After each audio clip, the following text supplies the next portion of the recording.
Cowabunga, dudes and dudettes. This is Raphael of the Teenage Mutant Ninja Turtles, of the original Raphael. Thank you very much. And you are listening to Diabolical Radio. I knew all the other actors really well. Cam Clark and Townsend Coleman and Barry Gordon were all buddies of mine beforehand, and I remember, what the hell was I working on? I was working on something at Marvel when that came around. It might have been Transformers or something like that. I don't know. I was at Marvel. Maybe it was even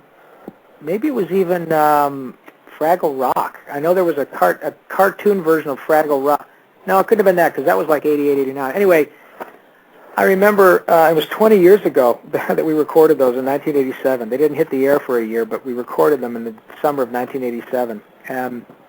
And I remember that a director, Stu Rosen, with whom I was working on something else, said, "Hey, we're doing this thing called Ninja Turtles, and we really want you guys to read for it." And I vaguely was familiar with the comic book, but I thought, well, this sounds pretty interesting. I mean, it sounds wacky. Why not? And, of course, you don't say no. We have to work. And they had us all audition for all the different characters, not just the four of us. There were a bunch of other actors. But ultimately, they chose Cam and Townsend and Barry and me as the four characters, and then we kind of mixed and matched. And I don't recall exactly how we settled on it, but I think because I am by nature a little kind of a smart-ass, they said, well, this works with Raphael, and Townsend did a great pizza dude, and, you know, Cam has this very heroic sort of leader-type voice, and Barry is, you know, not only Donatello, but he's the Nestle's Quick Bunny. He's got that Nebuchadnezzar kind of quality.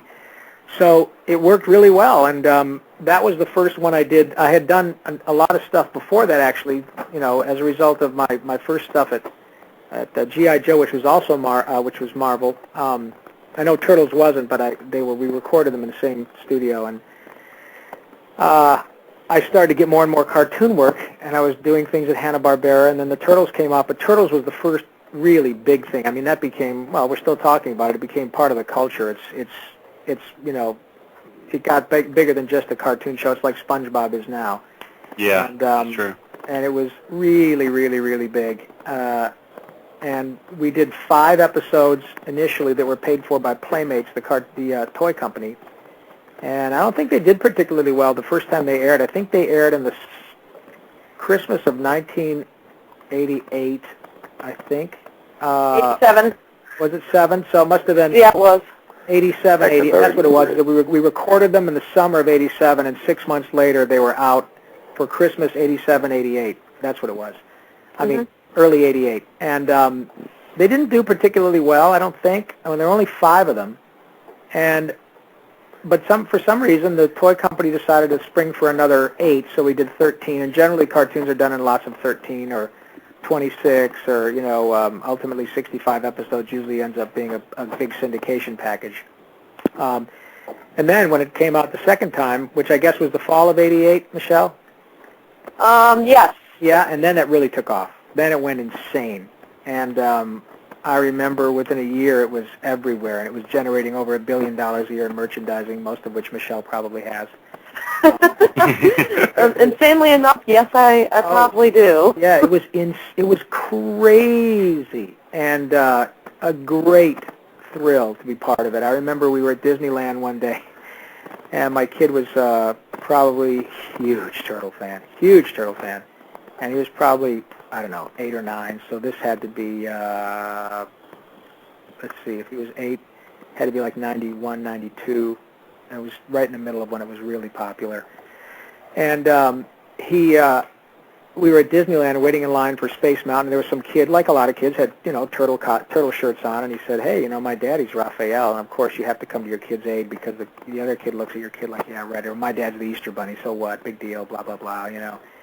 And I said, no, I really am, and one thing led to another, and the parents, oh, my God, you really are, what's your name? Yeah, I know, we've seen your name in the credits, oh, my God, we got a picture, and, you know, it was kind of interesting because people really made a fuss over it, and my wife said, my God, if you were, like, you know, really famous, this is how life would be, and I wouldn't like it at all. So it kind of gives you a small, once they find out, it was, especially when you're in the middle of it, like now, Tom Kenny's a good friend of mine, and, you know, when people find out he's SpongeBob, they go nuts. Yeah. They really do. They get a little goofy. It's the same thing with Nancy Cartwright and Bart and Danny with Homer, and Mark Hamill's a very dear friend of mine, and when we were at Comic-Con a couple of years ago signing stuff, and let me tell you, when people at Comic-Con find out that Luke Skywalker is there, they get apoplectic. It's crazy. So I've had a little bit of that, and Turtles was definitely a big deal. So can we hear some Raphael? Sure. Raphael basically sounds like me. He says things like, "Shredder, you dis-faced geek, get back here and taste cold turtle steel." Hold the phone, I think we're on the same side. Stuff like that. We're dealing with the real mind here. Yeah, we're dealing with the real mind here. Wait a minute, I'm a turtle. And I think we did Michelle, how many episodes we do, 180 or 150 or something? It was around 180 for the original series. Which is a lot for an average, sort of a cartoon show, plain old cartoon show. It's a lot. The Simpsons, is a primetime phenomenon, but to have a regular sort of Saturday afternoon or syndicated, daily afternoon stripped animated cartoon show, to do that 180 episodes is a lot. Oh, yeah. And we were very hugely grateful. And, man, do I wish I had the outtakes from those sessions. We had so much fun doing that. Had a great, really good bunch of people. Pete Renaday, who played Splinter, and James Avery was the first Shredder, and then Jimmy Cummings was the second Shredder. And help me out, Michelle. What was the girl's name that played April O'Neil? Oh, Renee Jacobs. Renee Jacobs, very sweet lady, and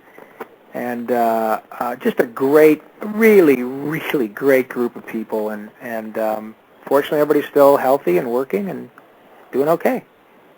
One of my favorite Raphael lines was always the one where there was trying to clean up the streets, and the little robot sticks his head in the window and goes, "Password," and he's like, "Password? We don't need no stinking password." Password? Yeah, we don't need no stinking password. Yeah. Yep, that's it. I think it was correct. It was a really great show, and the scripts were always pretty good. I thought the scripts were pretty clever, and they were really very generous about letting me kind of riff a little there and here and there and ad lib, and I did a fair amount of that, and it was great fun. I don't know how much of it actually ended up in the show, but they were pretty gracious about letting me be a little nutty. I wish the DVDs had a lot more features. Yeah, they had me. I think the first DVD release has got Barry on it or something, talking about the show, and I know that Cam Clark and we went to Cam's house actually last summer, and whatever DVD, I don't even know if it's out. Season 5. Yeah, that's not out yet, right?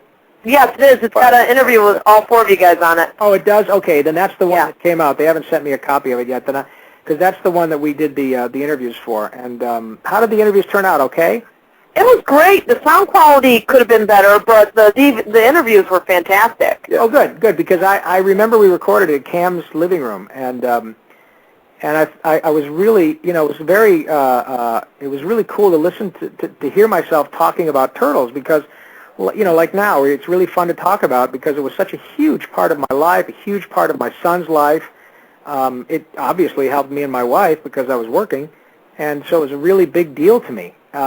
But it was 20 years ago, and luckily I've had a few things happen in between then and now that have kept me busy, but it's great to talk about it because it just reminds me of how hugely important it was to really the world in terms of entertainment, and to me personally on a very huge level.